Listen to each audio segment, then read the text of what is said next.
What's good YouTube? Welcome to my channel, Last in Conditioning. My Rios athletic bodybuilding is old news. It's not new. It's very old. Where have we seen this style of training before? Before we get into the video, comment, like and subscribe.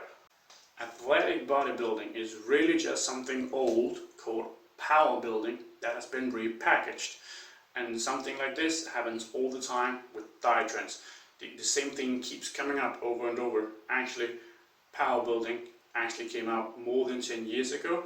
My Rios has just quote-unquote repopularized it, but it's the same thing. There is no really difference to it.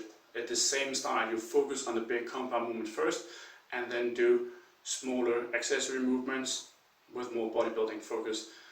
It's the same thing with a different name. It's not new.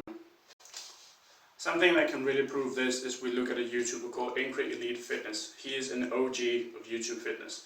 If you go back, way back in his video catalog, you can find videos about how he talks about this style of training and still preaches it to this day. There's nothing new about it whatsoever. He's just more popular because he makes rage-based videos. That's all. But the style is still the same, that you focus on the big compound movements and then do bodybuilding style training from there. And it's still the same thing, that you do these things over and over. And then you look at your weaknesses and then address those. Exactly the same thing with a different name. Fitness actually goes even further and actually tells you that you should actually have periods throughout the year where you train different styles or different physical attributes. So there may be periods of time where you focus more on sprinting or power sledding, something like that, and not always training about trying to look your best. You focus a lot more on your functionality and how your body moves as a whole, which is also ironically why, despite having been in YouTube for as long as he has, he's a relatively small YouTuber, because he doesn't look the best, but he's extremely strong. He is a very good lifter. He is capable of doing a lot of things that a lot of people cannot do, especially within the fitness industry. He's super good, but he just doesn't have the looks to back it up. And that's not to slam him at all, because he's extremely knowledgeable. He's just not the best looking dude on YouTube, which is fair. Anchor's style of training does not get you to get your biggest and most buff possible. However, it will get you fit and healthy, because he actually makes you focus on different things throughout the year and not just focus on certain things all the time. So it makes you an extremely good lifter and a good hybrid lifter, and that if you actually follow his advice, there's absolutely nothing that you could not learn from this guy. Mario likes to flex his degree all the time as if that makes him a great coach. No, it doesn't. There are plenty of extremely good coaches who do not have bachelor's or master's degrees, but they are some of the best coaches within the respective sports in the world. And Mario simply just belong in this level of people. He just doesn't. He even tells you that you should do lateral raises before you do an overhead press.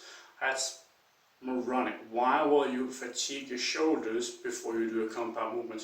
You're just going to limit the amount of load that you can actually lift, and therefore also limit the stimulus that you're going to be able to create. Just right then and there, with that kind of advice, pretty much anything he says should just be discredited, because that advice is not good by any stretch of the imagination.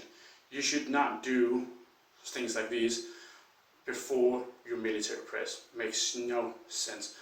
No strength competitor like a strongman would do lat raise or something like that before they go do a log press. It's moronic.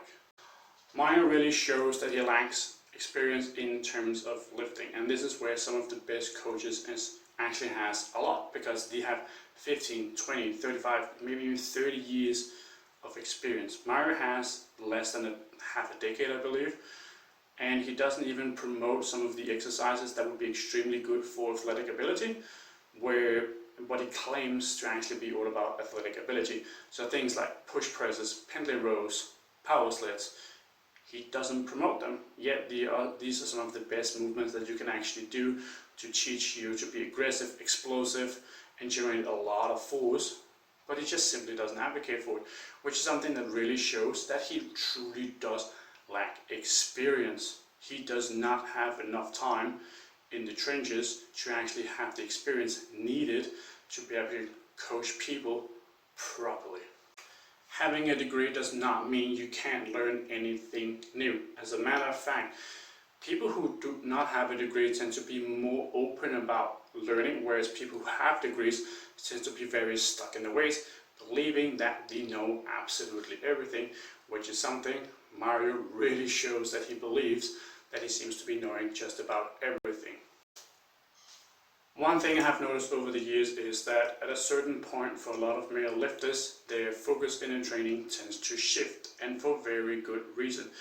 After about 5 good years of training, your ability to grow bigger is really getting like just there, where you can't hardly get any bigger at all. At least it's a very slow process. A perfect example of this is Alex Leonidas, aka Alpha Destiny.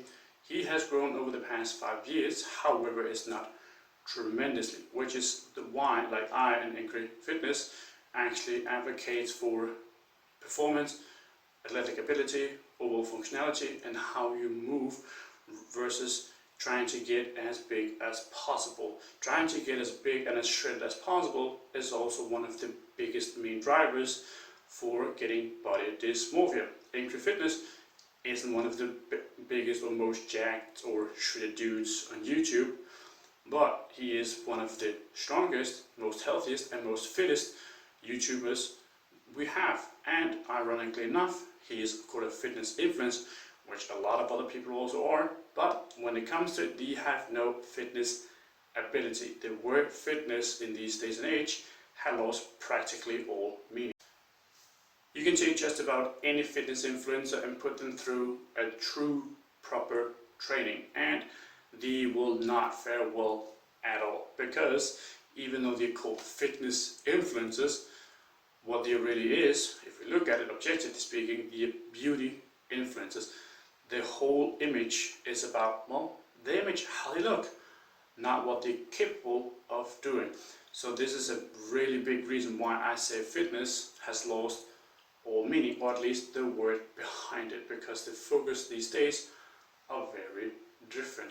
If people really cared about fitness, they would be training a lot more in a way of functional, something like strongman, because you need to be able to do a lot of things. You need to be able to strong, fit, endurant, and you also need to be able to lift really odd objects, which is something that translates to your everyday life. If you can lift that Atlas stone of hundreds of pounds, you can most definitely lift pretty much any everyday object with ease, and you're going to be really strong and have a really strong core and back as a whole. And this is just why strongman is so difficult to do as a sport. If Mario really cared about being as functional as possible, he would be training strongman and advocating for training as a strongman. But that is not the case. He promotes the good old power building.